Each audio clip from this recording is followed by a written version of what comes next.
In today's episode of our NASCAR 25 Career Mode, I nearly lost my mind, and you'll see why as we take on Pocono Raceway Round 3 of the in-season bracket tournament, which we were eliminated from in what we call a $1 million pit error last episode. And we come into today, well, out of the tournament, but multiple drivers still with a chance at $1 million, including Denny Hamlin, who won last episode. That's 2 consecutive wins for Denny Hamlin. He's actually going up head-to-head against William Byron. Carson Hocevar advanced in. He will take on Daniel Suarez. And then we have Austin Cindric paired with Chase Elliott and Tyler Reddick against his 2311 teammate of Bubba Wallace. So just 4 matchups remain to determine who is going to go to the final 2 matchups to then decide who will be the final 2 drivers facing off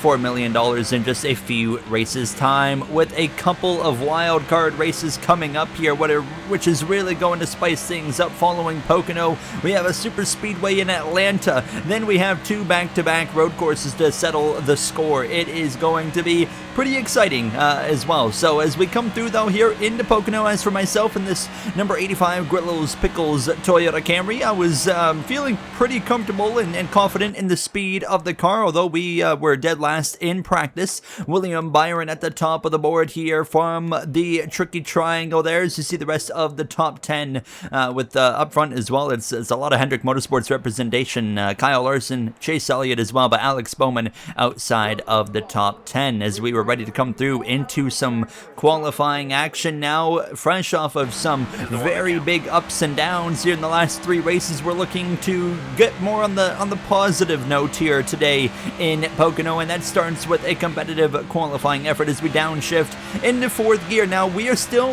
lacking quite a bit of speed down the straightaways, and we have a super long front straightaway. But the benefit is, we have long straightaways all over this racetrack, which means that, yeah, we're going to be losing time on the straightaways, but we can carry a lot more speed in the corner compared to the other drivers. So it's going to kind of balance it out, where we will be lacking down the straightaways, but we will be the one with the advantage come, entrance and mid-corner as well.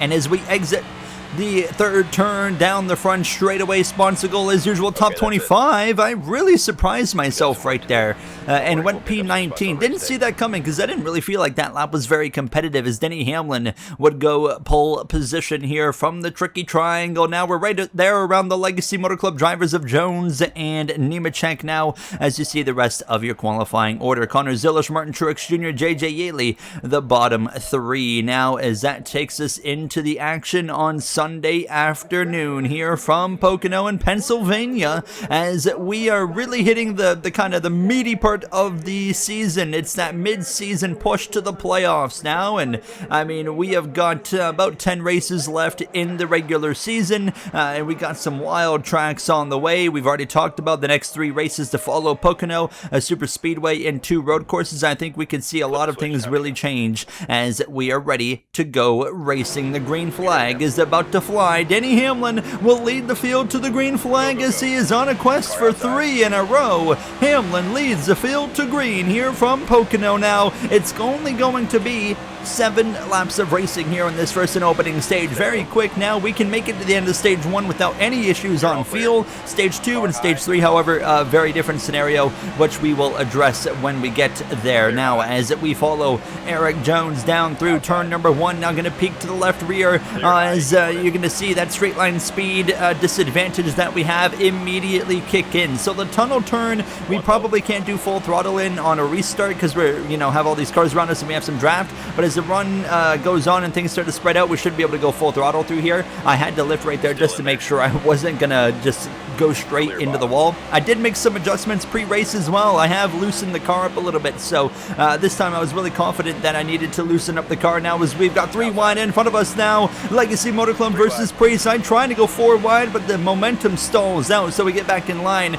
We've got Josh Berry in that Motorcraft number 21 coming up behind us now. He's going to give me a nice shot to my back bumper as Ross Josh Chastain looks to my outside to begin lap 2 of this race. Now down into turn 1 we go, and of course downshift into 4th gear, trying to get back on that throttle quickly, and overall, right off the bat, kind of sliding around a little bit more than I anticipated, so I was already considering a potential wedge adjustment maybe when we get to the end of stage 1 here, or whenever a caution comes out and we end up hitting. So that is certainly in consideration.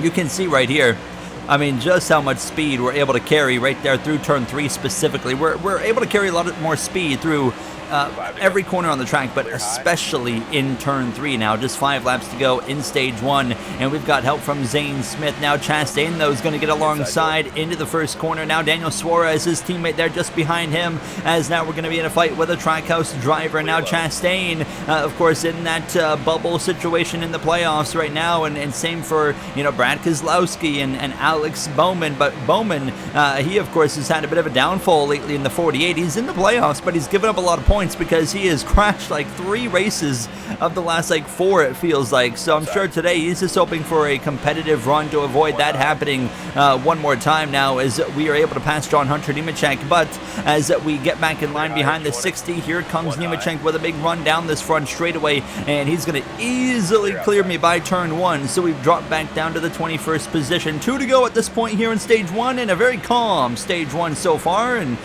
we are just trying to hang on as I was sliding right there across the surface of the track on the exit of that first corner. So I knew, like I said, definitely going to need to make some adjustments to this number 85 Grillo's Pickles Toyota now, as we are coming to the final lap at this point now, and back to the inside of the 42, easily clear with that speed that I can carry, and we'll jump up in front of him to start the final lap of stage 1, and hopefully he's going to kind of elect to push me. But as we start the final lap, no, he's going to jump to the inside and say, you know what, I'm going to pass you. He'll clear me before we even get close to the corner. Look at that, he's already gone. That's just how much speed we lack down the straightaway. So there he goes into P21, or into P20, P21 for us here on this final lap of stage number 1. Denny Hamlin's been in complete control since the start of this race. Now only 7 laps, of course, in, but still, nonetheless, he is absolutely dominating the early portion of this race. Crash into the outside wall in front of us. That's Ty Gibbs. Hard into the outside wall, collecting Eric Jones as well. Caution's going to come out just before the green-white checkered in stage number 1, and will be awarded with 21st place, as we will pit for tires and fuel, and I do go up on the wedge to a 49.5 from a 49 flat to tighten up this car just a little bit going into stage 2. So definitely confident that we can continue going forward here. Hopefully now, Ty Gibbs, we passed him in the pits now as he had to make some repairs, so he's a little ways back now as we get ready for the second stage, which is still led by the number 11 Progressive Toyota of Denny Hamlin. Now stage 2, we've got 16 laps here, so 9 extra laps compared to the first and opening stage. Plenty of racing for us now as we restart in this 20th position, smack dab in the middle of the field. Now Daniel Suarez in that freeway insurance 99 to my inside will roll the momentum in that second lane as we head down the long pond straightaway to the back of the 42 now, and Nemechek actually going to jump back down to the inside, and here comes Suarez to my back bumper. He's going to push us all the way down to the tunnel turn here now, as trying to carry as much speed as we can through this tunnel turn in that second lane. We'll get alongside the 42, and now closing in on the Cheddar's Chevrolet Camaro of Kyle Busch now into turn 3, and Denny Hamlin still in control as he has full command. As we're going to look to the outside of the 8, they're crashing in front. Bubba Wallace has gone around. Caution's going to fly. We slow up big time to avoid any contact and damages, and the caution is out here in stage number 2. Everybody's going to stay out. We're not quite in the fuel window to make it to the end, as we'll get ready to go green from P19. Bubba Wallace with the spin does maintain a top 10 running position, as will be lined up behind the number 8 of Kyle Busch. So Denny Hamlin once again leads the field back to green now, and just like that, in a couple of back-to-back laps, we have had some crashes now. But Ty Gibbs in the tunnel turn, Bubba Wallace out of turn 3, down that front straightaway. We've still got 12 laps of racing here in stage 1. Now on a full tank of fuel, you can go about 10 laps for reference. So we haven't really burned any fuel as well. I mean, we made it to the end of that opening lap and then crashed, so we haven't really burned much fuel at all here in this second stage so far. So if we get another caution we probably won't need to pit, actually. We'll probably have enough fuel. It would be close. We might have to save some fuel, as I'm going to throw a bit of a block on Ross Chastain into the tunnel turn, forcing me to take a really awkward entrance, and that's going to be 3 wide now. Suarez buried to my outside. Chastain jumps up there, Gibbs as well, and I immediately regret my decision to throw a block on that number 1 because it just compromised us from the tunnel turn all the way down into turn number 3, and now we're still 3 wide with Ty Gibbs as we exit the corner, and Chastain's continuing to go forward, trying to have him pull me forward, just not quite working. Look at the ground we've lost on this lap, unfortunately, now, as Shane Van Gisbergen is going to save the day, thankfully, and get to my back bumper into turn number 1 and get my speed back up, and now we can kind of, settle back in and focus on moving forward as we're right to the back of the 7 of Haley, trying to pass Allmendinger here, as we are really going to rely now on that number 88 Safety Culture Chevrolet to kind of keep us in the mix now, and he's going to once again push us down Long Pond straightaway, all the way following me through the tunnel turn and pushing me again into turn 3, and we'll be able to pass Justin Haley and back into the top 25. Look at the run we just got to the back of the 21 and the 1 of Barry and Chastain. Will jump up in line behind that Kubota number 1 car with 10 to go in stage 2. So as we continue on, we've clearly got top 25 pace, which is that sponsor goal, which is a really good situation. But, we've had 2 times in the last 3 races where we've botched pit strategy. That's the biggest thing we're trying to avoid here today. And just behind Chastain into turn 3, there's more trouble in the outside wall. Caution's probably going to come out. Who is that? That's a 48 again. Alex Bowman's crashed again. That's like the 4th time in like 5 races. The 48's crashed 1 more time. I'm not sure what his situation's going to be, but everybody is staying out. So everyone's confident that they could make it to the end here. So I'm going to stay out as well and favor the track position of 25th that we currently have and get ready to restart behind the 21 of Josh Berry. So as the green flag comes back out, I'm very curious to see what the fuel situation is going to be. How many laps do we have left? First of all, it's going to be 6 laps. We got 6 laps to go here in stage 2. I believe when the caution came out, we had 5 laps of fuel. So I'll take a look at the fuel in just a moment, and yeah, we have 5 laps of fuel. If you just saw it there, I'll pull it up again. But we have 5 laps of fuel in this car, meaning we're going to have to save. And I am 100% confident everybody is going to be able to make it, but I know that I'm going to have to save a bit. So I don't think I've touched the clutch a single time in a Cup car so far since we've started this career mode. But clearly, we're going to have to clutch up here, quite literally, for the rest of this stage. So I'm going to have to really back down my aggression of trying to go forward here. We are going to pass the 1 of Chastain, but from this point on, I said, okay, we're going to have to go into these corners, and we're going to have to start rolling the clutch and just conserve whatever bits of fuel we can, because we are a little bit short. So I would go into that fuel-saving mode starting now, because that's the only option we have. You hear dead silence from the engine. So I'd start clutching in turn 1. I would clutch a little bit in the tunnel turn, a little bit in turn 3, but my main part of saving was right here in turn 1.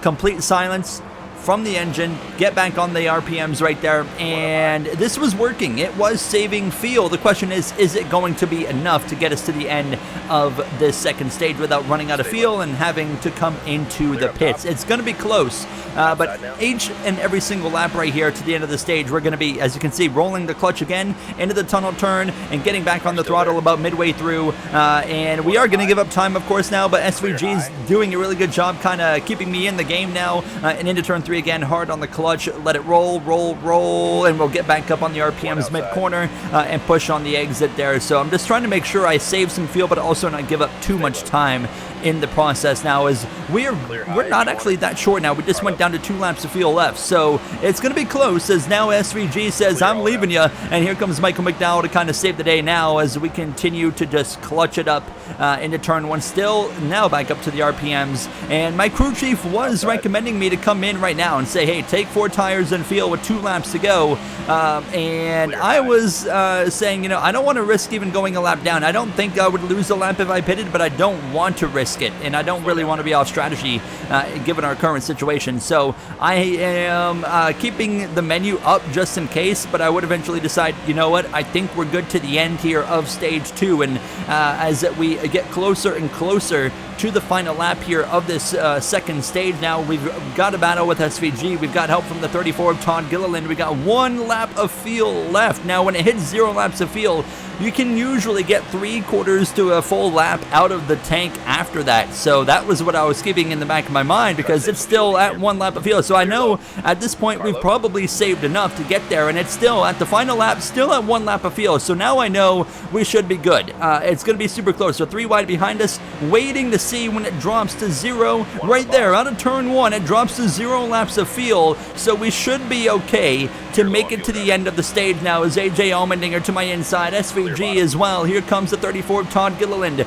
Denny Hamlin still leads, by the way. It's been pure dominance from that progressive number 11 as we roll through the the tunnel turn one more time. I did get to the inside just in case I run out of fuel. We're going to clutch up one more time, but obviously we don't need to get to the line. We just need 10th place across the line. Denny Hamlin wins stage 2. We will make it on fuel. Absolutely clutched up in more ways than one, and we'll end up giving up some track position, but we at least made it to the end of stage 2.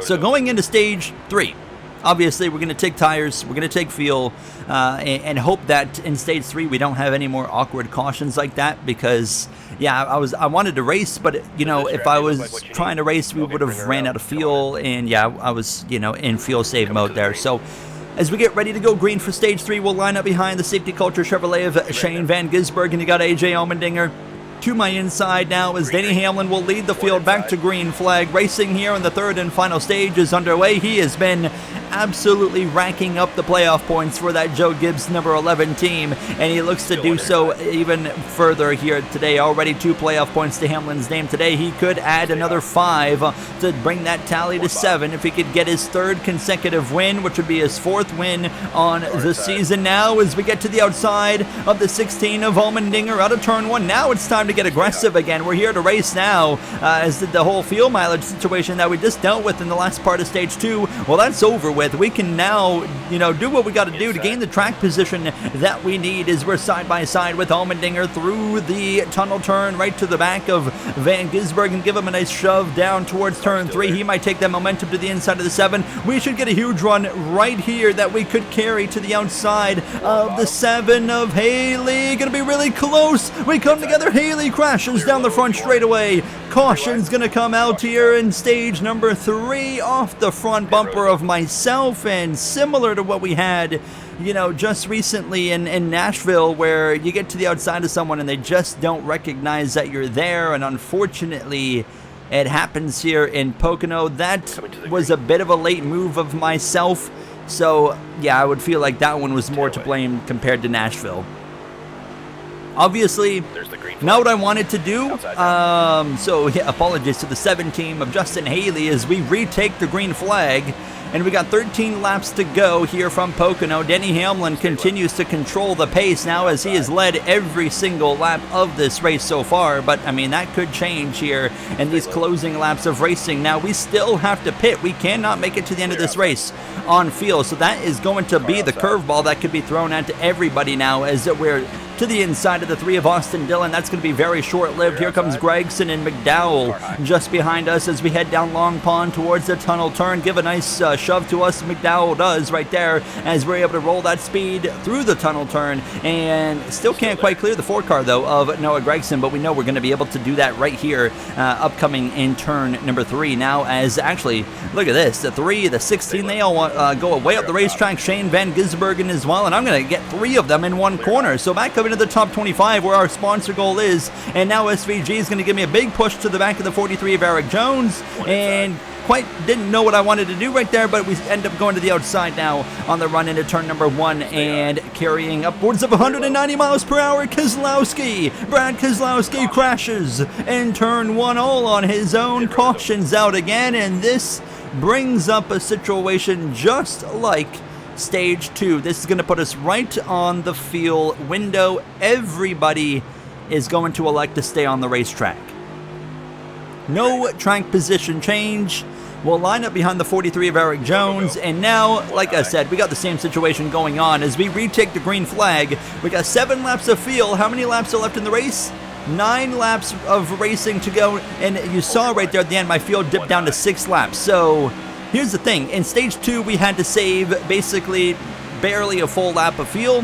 Now we have to save 3 laps of fuel. We're not going to be able to save 3 laps of fuel in 9 laps at Pocono. That's just not going to be a realistic objective. So we are going to still have to pit, but I am 100% confident the AI around us, everybody is also in the same situation. I think the AI might be able to stretch it, maybe to even as far as getting to the final lap. Like, they might have to pit coming to the final lap, but there is absolutely no world where they should be able to make it to the end of this race. So I am confident that we've still got a good chance to finish here up towards this top 25, which is where we're running here as we exit turn 3. So now we know it's a race to the pits at this point now as we clear. Zane Smith will jump up in front of that 38 Front Row Motorsports Ford. He'll give us a nice shove down the front straightaway. 8 laps to go here in Pocono now. Barry's 3 wide in front of us with Kozlowski and Jones into turn number 1. Daniel Suarez side by side with his Trackhouse teammate. They're 3 wide now. Kozlowski, Suarez, Chastain, Kyle Busch as well there in the conversation as we exit turn 1. Joey Logano just in front of that group. Your Daytona 500 winner overall has had a bit of a rough season. It's been a forgettable season after winning that Daytona 500 for Joey Logano for sure. Now as Allmendinger is to my inside into the tunnel turn, couldn't quite carry the momentum right there. Got a little bit tight, and that allows Allmendinger to clear us, but we know exactly where we're going to be able to get back in front of him in turn 3. Actually didn't quite clear him. We were still battling with them here come lap 34, and actually we've got a new leader. William Byron, the number 24, is out in front. Denny Hamlin's finally lost the lead here today, but don't rule out Denny Hamlin. We've still got green flag pit stops that are going to really open up the window of opportunity now, and I don't think we're far away from seeing some drivers come in on the early side of things here as we are approaching lap 35. It'll be 6 laps to go when we cross the line, and I think we got cars bidding. Yes, we do. In come several drivers there. I see Christopher Bell coming in and a few others, and we all nearly came together and had an accident now coming to 6 laps to go. Things got a little bit wild right there as the 24 of Byron continues to lead. Now Suarez giving me a big shove into turn 1, but Denny Hamlin would retake the lead from the number 24 here midway through lap 25 as now Chastain running way down the track. I thought he might be pitting. Is he pitting on the exit of turn 3? Who's coming in? Gibbs, Keselowski, somebody else is in the pits. It's the 24. William Byron's in as well, so he's going to pit before Denny Hamlin with 5 laps to go. Now coming to a lap later, only 1 car in. That's Alex Bowman in the 48 as we've got a 3-car tandem here down the front straightaway. Suarez, myself in the middle, Barry in front, Chastain to the inside. Actually holds on pretty well as we head down into turn 1 and getting ready as well for our pit stop. I'm thinking we're going to pit right here at the end of this lap. And waiting for my crew chief to make the call. I'm going to rely on the crew chief today because I have made the calls recently and they've been wrong. Crew chief says 1 can of fuel, splash and go. That's what we're going to do. I am going to trust the crew chief this time and not bring in my own calls. And as we exit or roll through turn 3, Denny Hamlin still going and several drivers still going as we'll get down into the pit lane now behind Suarez and Chastain. 55 miles per hour speed limit, and as we come into our pit box waiting for the fuel, 1, 2 seconds, 3 seconds. I think we're still waiting. We're done. I hope we're done. No, we're still waiting, and we just gave up like 5 seconds of time because for whatever reason the game's pit stop sequence is so silly, and that just ruined our race. So that's really cool. Thank you NASCAR 25, because we just went from a top 25 being completed for the sponsor, we're down to 40th. You can't write that. You can't script that. That's absolutely outrageous. Coming to the final lap, Denny Hamlin and the rest of the other drivers that had stayed on the racetrack are forced to the pit. They cannot stretch it 1 more lap. Denny Hamlin, can he come into the pit lane in first for the final lap of this race? He has taken the white flag from the pit lane, and the best we're going to be able to do is get 40th because of this terrible pit stop sequence that this game always has. And now Denny Hamlin is going to exit in front of the field, so he's just got to hang on for this final lap, get up to speed, get rolling as we start the final lap ourselves. And I was pretty annoyed with the game at this point because we did nothing wrong and the game penalizes us for no reason. Denny Hamlin, however, wins 3 back-to-back races and now becomes the top driver in the playoff seeding with his 4th win overall as we head down through turn 3 for the final time in a really frustrating turn of events. we're going to finish 39th, and I just have a crash out at the end. I was just so annoyed with this game. We finally, had things going our way, and instead our car it just doesn't leave its pit box for 4 or 5 seconds. I'm not quite sure why. And instead of finishing in the top 25, we settle for 39th. Isn't that awesome? Daniel Suarez finished 10 seconds behind the leader of Denny Hamlin, and I finished, 16 seconds behind, so those times kind of match up to what we lost there, just waiting. I just don't understand it. Maybe we should have intervened and maybe taken 0.5 cans of fuel, and maybe that would have helped us out a little bit, but I still think we would have lost time waiting. We dropped to 28th in the points because of that, so even cooler. Really frustrated with that ending, but yeah, I mean, that was kind of out of our hands. That was all on the game at that point right there, just waiting for no reason. But yeah, I think we could have saved some more time though if we had taken only half a can of fuel, but I put the trust in the crew chief on that one. Next episode, it's Super Speedway Racing. We got a chance to do some big things there and hopefully get the season back on track in Atlanta. I'll see you guys then. Thank you for watching and have a great day.